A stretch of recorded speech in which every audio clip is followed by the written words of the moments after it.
National jute board ने। इस dress को तैयार करने में राष्ट्रीय जूट उद्योग की महत्वपूर्ण भूमिका है। तो आइए अब हम इस नेशनल जूट बोर्ड के बारे में जान लेते हैं। तो नेशनल जूट बोर्ड जो है, जिसे हम राष्ट्रीय जूट बोर्ड भी कहते हैं, यह भारत सरकार के वस्त्र मंत्रालय मिनिस्ट्री ऑफ टेक्सटाइल के अधीन एक वैधानिक निकाय है। इसकी स्थापना आपसे पूछी जाएगा, भारतीय जूट बोर्ड की स्थापना किस अधिनियम से की गई है?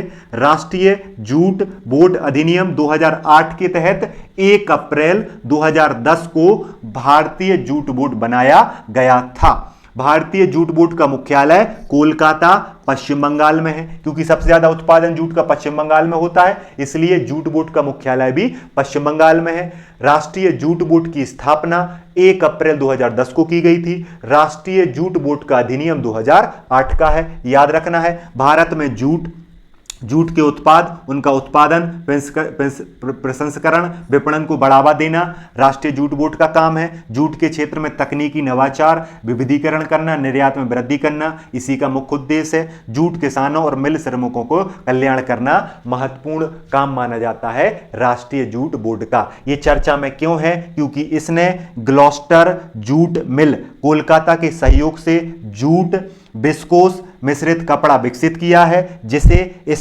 स्कॉटलैंड के ग्लासगो में आयोजित होने वाले कॉमनवेल्थ गेम में भारतीय एथलीट आधिकारिक रूप से पहनेंगे। इस वजह से भारतीय राष्ट्रीय जूट उद्योग यानी बोर्ड जो है, भारतीय राष्ट्रीय जूट बोर्ड जो है, चर्चा में है। इसके